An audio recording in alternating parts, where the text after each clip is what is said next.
Hi guys, good evening. कैसे हो आप सब।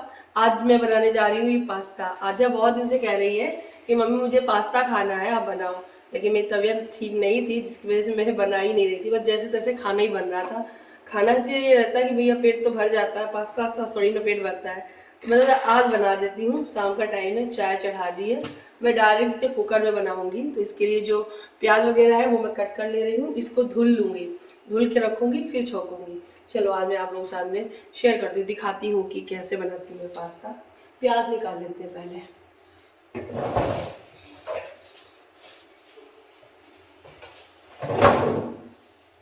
दो प्याज काफ़ी हैं, ये दो प्याज मैंने निकाल लिए हैं। और इसमें और सब्जियां वगैरह जो है, शिमला मिर्च डाल सकते हो, गाजर डाल सकते हो, पत्ता गोभी डाल सकते हो। फिलहाल घर पे कुछ भी नहीं है, ओनली करेला के अलावा। करेला डालूंगी नहीं, तो सिर्फ और सिर्फ प्याज ही डाल रही हूँ और टमाटर डाल दूँगी एक। तो ये पास्ता है, बन जाएगा। चलो शुरू करते हैं।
पास्ता तो बनके तैयार हो गया है और आद्या सो के उठी ही थी, तो मैंने बोला बेटा तुम्हारे लिए मैंने पास्ता बना दिया है। तो वो बहुत खुश हुई और उसने बड़े चाव से मतलब खाना खाया। उसके बाद बच्चा जब खा पी लेता है ना, तो ऐसा लगता है उसको कि मम्मी का सारा काम कर देगी। तो जब भी मैं कुछ काम बताती हूँ वो फटाफट से करने लगी थी। तो ये बर्तन कुछ थे धुलने के लिए, तो लगे हाथ मैंने सारे बर्तन भी निपटा दिए, क्योंकि मुझे अभी खाना भी बनाना है। और आज मैंने खाना जब बनाया तो मैंने कुछ रिकॉर्ड नहीं किया। खाने में मैंने आज सिंपल सी आलू और टमाटर मटर की सब्ज़ी बनाई थी, ग्रेवी वाली, प्याज वगैरह पीस के, और राइस भी बनाए थे और रोटी बनाई थी। और सब कुछ बना के रख लिया था ताकि जब हम लोग खाएं तो एक साथ सब लोग बैठ के खाएं। और बहुत ही अच्छा लगा, बहुत दिन बाद कुछ इस तरीके से हम लोगों ने खाना खाया था। तो ये बर्तन तो सारे धुल गए। अब बर्तन जब इस पर धुल के रख देती हूँ डलिए में, तो सारा पानी इसका निचुड़ जाता है। तो जब सारा पानी निचुड़ जाता है, हल्के हल्के पोंछने रह जाते हैं। तो वो काम करने में ना, जब मुझे दोबारा बर्तन धुलती हूँ ना, तब मुझे थोड़ा बोरियत लगती है। ऐसा लगता है कोई मेरा ये हेल्प कर दे, लेकिन अब करना मुझे ही है। तो जब मैं इसको नीचे रखती हूँ और पहले तो ये इसी में रखी रहती है, सारा पानी ड्रेन आउट हो जाता है। उसके बाद जब मैं दूसरे बर्तन धुलने आती हूँ तो ये वाले पोंछ के लगा देती हूँ, तब तक ये ऐसे ही रखे रहते हैं। और मैं बस बर्तन धुल के इस तरफ जब आई तो मेरे हस्बैंड आ चुके थे, मार्केट गए थे सब्जी वगैरह लेने के लिए, कुछ फल वगैरह लाए हैं। और यहाँ पर आध्या अपना दिखा रही थी डायरी, और उसमें एक पेज निकला है जो कि स्कूल की तरफ से आया, जिसमें स्कीम लिखी हुई है, यानी आध्या के एग्ज़ाम है वो शुरू हो गए हैं। तो आध्या की जो एग्ज़ाम है इसके हो जाने के बाद आध्या की छुट्टी हो जाएगी।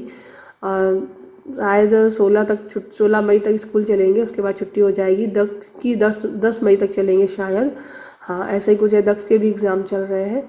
तो बस ये सब कुछ देखने के बाद फिर मैं चली गई थी खाना बनाने के लिए, और खाना बना के मैं लेकर आ गई हूँ। अभी आप देख सकते हो कुकर अभी बंद ही है, मैंने ढक्कन लगा दिया है ताकि जब हम लोग चावल खाएं तब उसको निकालेंगे। कैजरोल में रोटी ले आई हूँ, सब्जी का बाउल ले आई, नहीं सब्जी कैजरोल में है, रोटी प्लेट में लगा दी है, और हम सब लोग पहले बैठ के खाना खाएंगे। खाना खाने के बाद फिर मैंने इनसे बोला था कि मैंगो लेकर आए हो तो मैंगो शेक बना दो। तो अभी अभी तो तबीयत ठीक हुई है तो बर्फ़ का नहीं खा सकते हैं, तो मैंने तो ठंडा दूध जो रखा है फ्रिज का वो डाल दो, और बर्फ़ वगैरह मत डालो, मतलब पानी का यूज़ मत करो। दूध ठंडा है फ्रिज का तो वही डाल लो, तो उससे काम बन जाएगा। तो वही है कि इन्होंने फिर वो बना दिया था, तो हम लोग बना के उसको फ्रिज में रखाए हैं। आज बहुत सारा काम कर लिया था लेकिन रिकॉर्ड नहीं किया था। ऐसा लग रहा था कि कब सब चीज़ें ना छोड़ो, चली पहले खाना आना बना लो, क्योंकि शाम को हम लोग वॉक पे ही चले जाते हैं। 9 ये निकल जाते हैं। मैं बर्तन वगैरह धुलने में थोड़ा टाइम लग जाता है, तो 9:30 मैं निकलती हूँ, मेरी फ्रेंड भी निकलती है 9:30। तो हम दोनों लोग बातें करते करते 10:30 तक वॉक करते हैं। 10:30 के बाद ही हम लोग घर में आते हैं, फिर उसके बाद हाथ पैर वगैरह मुँह धुल के लेटते हैं। तो मुश्किल में 15-20 मिनट मोबाइल चलाते हैं, उसके बाद सो जाते हैं। कभी कभी मुझसे हो जाती है गलती कि मैं 12 बजे तक मोबाइल चलाती चली जाती हूँ, ध्यान ही नहीं रह देती हूँ। बच्चों को सुला देती हूँ कि बच्चों को सुबह उठाना है, और हालांकि मुझे बच्चों से पहले उठना है, लेकिन कभी कभी हो जाता है मुझसे। तो फिर मैं देर सोती हूँ तब मुझे बहुत ज़्यादा इनसे डांट सुनने को मिलती है। बोलते हैं कि जब देर तक मोबाइल चलाओगी तो सुबह उठने में दिक्कत तो होगी। अब उठना तो ज़रूरी है क्योंकि सुबह काम करना है, टिफ़िन बनाना है। जैसे कि मैंने बताया ना, डलिया जब मैं नीचे रख देती हूँ तो आज आध्या ने वो डलिया के सारे बर्तन बाकायदा टॉवल से पोंछ के ड्रॉज में अच्छे से किचन में लगा दिए हैं। तो बेटी होना भी बहुत ज़रूरी है, बेटी बिना घर अधूरा है। जब बेटी बड़ी होगी तो अपने दिल की सारी बातें बैठ के हम लोग गप्पे लड़ाया करेंगे। कोई होगा मेरे साथ, मेरा सुख और दुख सुनने वाला। हालांकि बेटियां अपने घर चली जाती शादी के बाद, लेकिन अपना दुख और सुख हम उनके साथ उस पल को बहुत अच्छे से बिता लेते हैं। तो वही है, बेटियों का होना बहुत ज़्यादा ज़रूरी रहता है। बेटियां एक अनमोल तोहफ़ा है जो एक माँ को ईश्वर देता है। तो घर भरा भरा लगता है, आंगन भरा भरा लगता है। बेटियां ही हैं जो घर की रौनक होती हैं। हाय गाइस, गुड मॉर्निंग, कैसे हो आप सब? आई होप आप सब बहुत अच्छे होंगे। अभी टाइम काफ़ी ज़्यादा हो गया, देखो 9 बज रहे हैं, इसमें घड़ी में 9:05।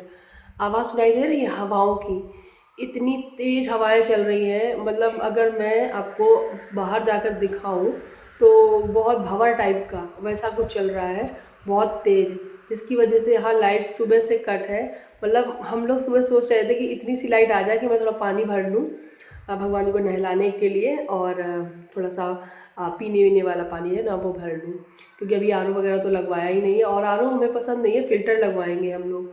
तो पानी भरने के लिए जैसे ही लाइट 5 मिनट 2 मिनट के लिए आई है, 2 ही मिनट रुकी है, बस बर्तन धुला और 1 लोटा बस पानी भर पाई और लाइट चली गई। तो इससे कान्हा जी हमारे यहाँ नहा चुके हैं। और उसके बाद फिर जब बच्चे स्कूल गए, आज बच्चे की वैन जो है नहीं आई थी, सर ने स्पेशल अलग से अपनी कार भेजी थी क्योंकि उनकी वैन ख़राब हो गई थी स्कूल की। तो बच्चे आज लेट गए हैं करीबन आधा घंटा। तो बच्चे गए हैं आज 8 बजे, 7:30 बजे का स्कूल रहता है, आज 8 बजे वो घर से गए हैं। लेकिन दोनों बच्चे तैयार हो गए थे टाइम पे और खुश होके चले गए हैं स्कूल में पढ़ने के लिए। मेरे हस्बैंड भी स्कूल निकल गए अपने। हवाएं इतनी तेज़ चलती हैं, इतनी तेज़ कि उनकी आवाज़ आती है। मतलब हवा बहुत ज़ोर ज़ोर से बोलती है, तो एकदम घबराहट सी भी होती है मुझे। और आज मेरी तबीयत थोड़ी ठीक लग रही है, मेरी आवाज़ से भी पता चल रहा होगा। नाक आँख थोड़ा सा खुल गया है बढ़िया से। लेकिन ये देखो यहाँ पे निशान बन गए हैं, ये दिख रहे हैं, हाँ ये सब हो गए हैं मेरे आईब्रोज़ कितनी ज़्यादा ग्रोथ हो गई है, इसको भी करवाना है, देखती हूँ। और गाइज अभी मैंने ये सोचा था कि जब लाइट दोबारा आएगी, मेरे बच्चे चले गए और जैसे ही लाइट आई तो मैंने पहले पानी भरा पीने वाला और उसके बाद लाइट ना फिर चली गई। फिर मुझे लगा कि वॉशिंग मशीन लगाना सही नहीं रहेगा, लाइट बार बार आ रही है चली जा रही, पता नहीं आए या नहीं आए। फिर आई वो 10 मिनट टिकी तो मुझे लगा कि हाँ चलेगी, तो मुझे लालच आ गया। मैंने वॉशिंग मशीन लगाई, पानी भरा, पाउडर डाला, डिटर्जेंट और कपड़े सारे डाल के चला दिया है। एक राउंड भी नहीं हो पाया है, हाफ से भी कम ही हो पाया है, लाइट चली गई और अभी तक नहीं आई। ये तो धोखा हो गया भाई मेरे साथ में। तो बहुत आजकल ना आंधियाँ बहुत चल रही हैं। आप लोग बताना, आप लोगों के यहाँ पे कभी भंवर जैसा कुछ हो रहा है कि नहीं? आपको मेरे चेहरे में स्वेलिंग नज़र आ रही है? ये चेहरे में ये सारी स्वेलिंग है, ये हाथों में स्वेलिंग है, ये देखिए। एक हाथ में रहती है, नसें नहीं दिखती हैं, मतलब एक हाथ की नसें दिखती हैं, एक हाथ की दिन स्वेलिंग सी रहती है बहुत। पैरों में भी स्वेलिंग है बहुत। मैं आपको एक चीज़ दिखाती हूँ, ये देखो ये बॉक्स पता है कब का रखा हुआ है? मैं आपको बताती हूँ। ये बॉक्स करीबन रखा हुआ है 1 महीने से। 1 महीने ना कहे तो 20-25 दिन तो हो ही गया इसको आए हुए, और ये तब से ऐसे ही रखा हुआ है। It is pack. ये मैंने अमेज़ोन से, ये जो रैक दिख रही है ना आपको, ये मल्टी कलर वाली, ये मैंने अमेज़ोन से ली थी। इसमें टूल्स भरे हुए हैं मेरे हस्बैंड के, मतलब ज़रूरत रहती है स्क्रू ड्राइवर वगैरह और उनके कुछ पेपर्स वगैरह ज़रूरत के जो रहते हैं वो। बाकी के नीचे जो गत्ते दिख रहे हैं ना आपको, ये इनमें दवाइयाँ हैं जो कि अक्सर ज़रूरत पड़ ही जाती है घर पे, तो वो सारी दवाइयाँ रखने के लिए जगह नहीं थी। सबसे नीचे वाले में रहते थे दक्स के डायपर, दूसरे नंबर वाले में रहते थे दक्स के जितने अंडरगारमेंट्स रहते हैं वो, सॉक्स वगैरह वो सारे, एक में पैंट और एक में टी शर्ट रहती थी। तो कुछ इस तरीके से सजा के रख लेते थे। और टूल्स वगैरह के लिए जो ओनर की कंप्यूटर टेबल्स थी ना, उसमें लैपटॉप रखा हुआ था और कुछ इनके पेपर कागज़ वगैरह सब चीज़ें रखी रहती थी। और दूसरी चीज़ जो टूल्स वगैरह है उनका एक गत्ता बना हुआ एक अलमारी में रखी हुई थी। ओनर ने एक अलमारी प्रोवाइड करी थी लकड़ी की, उसमें हम लोग पर्दा डाल के रखे रहते थे। अब यहाँ तो है नहीं, आज सारे वार्डरोब बनेंगे, जब बनेंगे तब पता नहीं कब बनेंगे। फिलहाल एक और मंगा ली है मैंने, तो इसमें ये रहेगा दवाइयाँ आ जाएंगी और कुछ और भी ज़रूरत की चीज़ है। अब मेरे हस्बैंड बोल रहे हैं कि जो ये नई वाली है वो यहाँ लगा दो, पुरानी वाली बेडरूम में लगा लो। तो मैं ये सोच रही दोनों को अगल बगल ही लगा लूँ। आप लोग मुझे बताओ कमेंट में लिखकर। ठीक है, तो मैं इसको अभी ओपन करूँगी और दिखाऊँगी। तो गाइस चलिए, अब मैं अपने इस वीडियो को यही ख़त्म कर देती हूँ और कल मिलती हूँ आपसे नेक्स्ट वीडियो में। कल का वीडियो का इंतज़ार करना, मैं उसी में आप लोगों को ये दिखाऊंगी क्योंकि ये वीडियो बहुत लंबा हो जाएगा। इसके बारे में पूरी जानकारी अच्छे से बताऊंगी कि कैसे क्या है। थोड़ी देर और सही रिकॉर्ड कर लूँगी और आप लोगों के साथ शेयर कर दूँगी, क्योंकि अभी जो है वीडियो लंबा हो गया होगा काफ़ी ज़्यादा, क्योंकि कल बनाया था मैंने। आज एक फिर से शुरू करते हैं। वैसे मैं रोज़ सोचती हूँ कि एक दिन में एक वीडियो पूरा बनाऊँ, लेकिन नहीं हो पाता है, तबीयत साथ नहीं दे रही है इसलिए। लेकिन अब मैं बनाऊँगी। देखो मेरे बाल, मैंने नहाया और ऐसे ही जूड़ा लगा लिया था, मैंने इसको ओपन भी नहीं किया। आज मैंने ये वाला लोवर टी शर्ट डाला हुआ है, नया वाला। मेरे पुराने वाले लोवर टी शर्ट जो है ना सब पुराने हो गए, बेकार फट गए, तो मैंने उनको हटा दिए थे। फिर मैंने कुछ कुर्ता सेट निकाले थे, वो पहन रही थी। और गर्मी इतनी ज़्यादा होने लगी है ना कि कुर्ता सेट ना थोड़ा सा अनकम्फर्टेबल लग रहे थे। वैसे तो हैं अच्छे, लूज लूज से पहनो, लेकिन थोड़े से लग रहे थे। मैंने घर के लिए नाइट सूट ऐसे निकाल लेते हैं डेली के लिए, अच्छा लग रहा है ये वाला, तो मैंने वही निकाल लिया। चलिए, खाली घर है, कुछ नहीं, बस अपने काम ही निपटाऊंगी। लाइट आती तो अच्छा लगता है, लाइट नहीं आ रही है तो बोरियत लग रही है। पता नहीं ये टेबल वगैरह कब तक लगी रहेगी, है ना, जब तक फर्नीचर नहीं बनेगा। फर्नीचर तो 2-3 साल बाद ही बनेगा। सच में झूठ नहीं कह रही हूँ, सच बात यही है। अभी हमारी जो सीढ़ियाँ है ना, उस पर जो सपोर्टर ग्रिल लगती है ना, वो भी नहीं लगी है, तो ऊपर चढ़ने में डर लगता है। पॉलिश का काम थोड़ा रह गया था हमारे यहाँ का, तो पॉलिश जो है अभी 2 दिन पहले भैया आए थे, पूरी सीढ़ियों में पॉलिश वगैरह करके गए हैं। तो मैं सबसे ऊपर तो जाकर सीढ़ियाँ नहीं साफ़ करती हूँ जाके, लेकिन हाँ ये फर्स्ट फ्लोर तक चली जाती हूँ, सीढ़ियाँ साफ़ कर देती हूँ, पोछा मार देती हूँ, इतना कर लेती हूँ। क्योंकि नीचे भी पूरा करना होता है साफ। आप में से बहुत सारे लोगों ने बोला कि रेंट पे उठा दो। हाँ, हम लोग रेंट पे ऊपर के लिए रेंट के लिए ही करवाया है, बना सेम ही है, लेकिन हाँ रेंट के लिए। तो एक तरीके से 3 BHK है, स्टोर रूम है, मंदिर है, सब कुछ है, तो बहुत अच्छा है जो भी अगर लेगा। एंड एक चीज़ और है कि अभी ऊपर थोड़ा सा काम बाकी है, उसे हमें कंप्लीट कराना है, तब हम रेंट पे दे पाएंगे। क्योंकि यहाँ पे अभी टोटी वगैरह जो है वो नहीं लगी हुई है, कमोड वगैरह एक लगा हुआ है, एक बाथरूम में नहीं लगा हुआ है। ये चीज़ें हमें कंप्लीट करानी है, उसके बाद हम रेंट पे दे देंगे। और बस यही है। और अभी क्षमता नहीं है कि हम उससे करा पाए, क्या जैसे ही हो पाएगा तो हम लोग करा देंगे। चलिए, बाय।